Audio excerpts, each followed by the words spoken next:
74 ballistic missiles, launched within an 11-minute window from 9 dispersed sites across western Iran. Road-mobile launchers that had spent 3 weeks repositioning at night under bridges, tucked into mountain passes specifically to deny the satellite imagery American planners had been updating every 6 hours. All 74 aimed at a single hull, the USS Gerald R. Ford, the world's largest aircraft carrier, 100,000 tons of American power projection, 5,200 people aboard. This was Iran's answer to what happened on February 28th, when the first Israeli F-35 is crossed into Iranian airspace at 0140 local time, followed within 40 minutes by American B-2 Spirits flying their long cold arcs from Diego Garcia. Tehran's decision-makers had already made their calculation, not whether to retaliate that had been written into IRGC doctrine years ago. The only question was how to impose maximum cost without triggering a response that consumed what remained of Iran's military in a single night. They settled on the carrier. To understand what Iran was attempting, you have to understand the logic of the shot. A carrier is not just a military target. It is a symbol with specific arithmetic attached.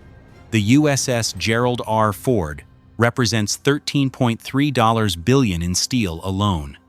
Its air wing adds another $5 billion. The 5,200 personnel aboard cost the United States a decade and several $1 million each to produce. Damaging that ship changes a conflict not because of the metal, but because of what it tells every government watching whether American carriers can be struck. It tells Japan. It tells South Korea. It tells Taiwan. It tells every nation that built its security around the assumption that the United States Navy is the unchallengeable backstop of the international order. Iran understood this perfectly. Iran had spent 20 years understanding this. The 74 missiles were a deliberate mix. 41 Shahab, 3 variants flying depressed trajectory profiles to maximize terminal speed. 17 Feta, 313 solid-fuel missiles from coastal platforms, exploiting shorter flight time to compress the intercept window. And 16 upgraded Zolfaghar-II missiles carrying maneuvering reentry vehicles tested only twice before, their terminal guidance signatures carefully hidden from American surveillance satellites. The maneuvering vehicles were the dangerous ones, not because 16 missiles overwhelm anything on their own, because a maneuvering reentry vehicle turns intercept from a solvable algebra problem into 3-dimensional chess played at Mach 4. You cannot simply extend the ballistic line and place your interceptor there. The target moves, and when it moves at hypersonic speed through the upper atmosphere, the window for a lethal intercept shrinks from seconds to fractions of seconds. Both sides had done this math. The question was whether the math matched reality when 74 objects appeared on the same radar screens simultaneously. The Ford's Combat Direction Center detected the launch signatures at 0317 not from shipboard radar, but from SBIRS, the space-based infrared system that watches for the thermal bloom of a ballistic missile motor and transmits detection to fleet units within seconds. The strike group's response was immediate. The cruiser USS Bunker Hill's Aegis system began calculating intercept solutions before a human had processed what the display was showing. SM-3 Block IIA missiles, kinetic kill vehicles with no explosive warhead, just metal moving at Mach 15, began leaving vertical launch systems within 90 seconds. The first Iranian missile died at 71 miles altitude, 340 nautical miles from the Ford. By the time that debris cloud was spreading, 4 more SM-3 intercepts had succeeded. 17 missiles survived the first layer. 11 of those were conventional Shahab variants, predictable in their terminal phases. SM-2 missiles handled 8 of them.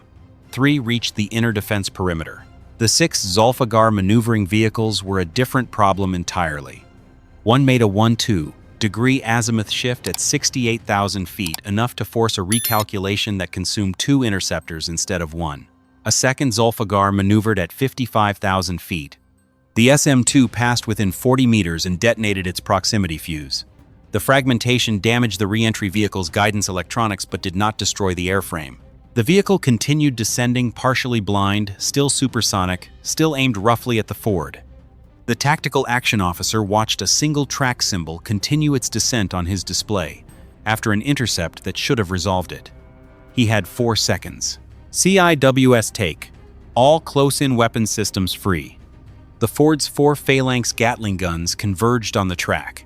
The damaged Zolfaghar detonated 340 meters above the water, 680 meters off the port bow. A fragment struck the ship's sponson and left a 4-inch gouge in the steel.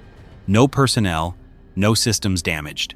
The Ford had been struck by debris from a missile that failed to be a missile. In the history of American carrier operations, that barely registers as an incident. It will, however, appear in every naval warfare school's curriculum for the next decade, because what it represents is proof of concept. The maneuvering reentry vehicle got close enough to leave a mark.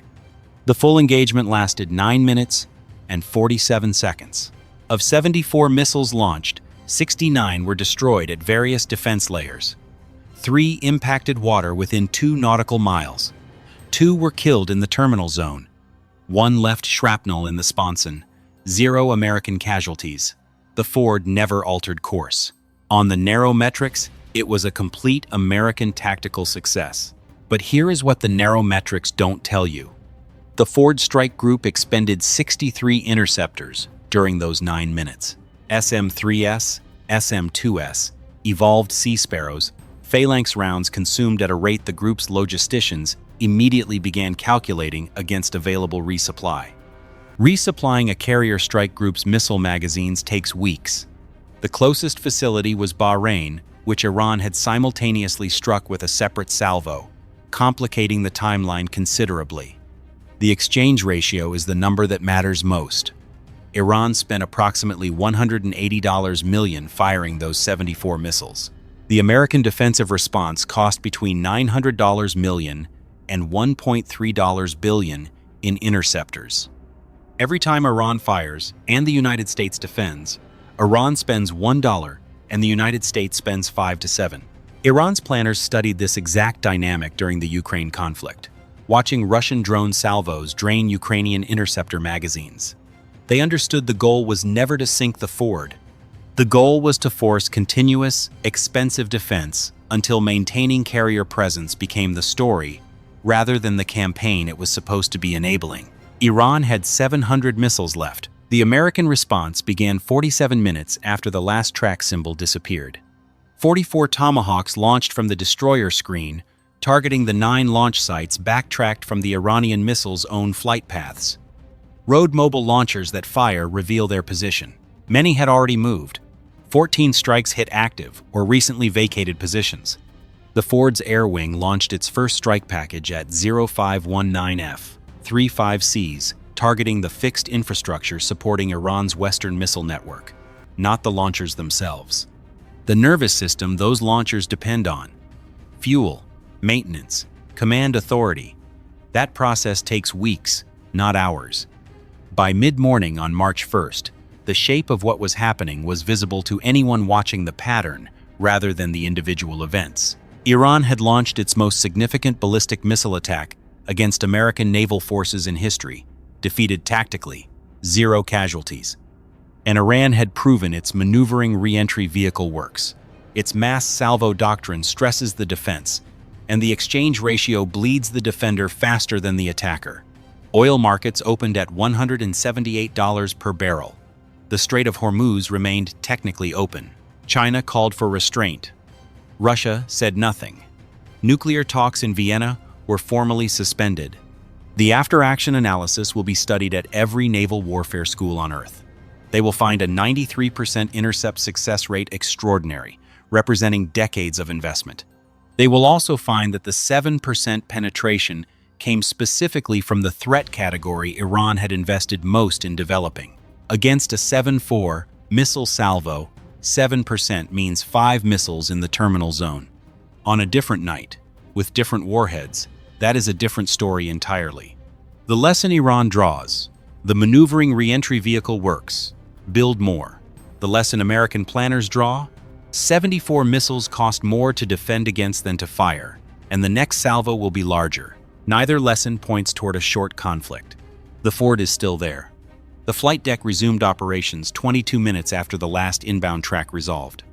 The tactical action officer wrote his after-action in the neutral language of a man whose words would be read by people who were not in that compartment, who had not watched that one-track symbol keep descending after the intercept that should have stopped it. He wrote, "Defensive engagement successful.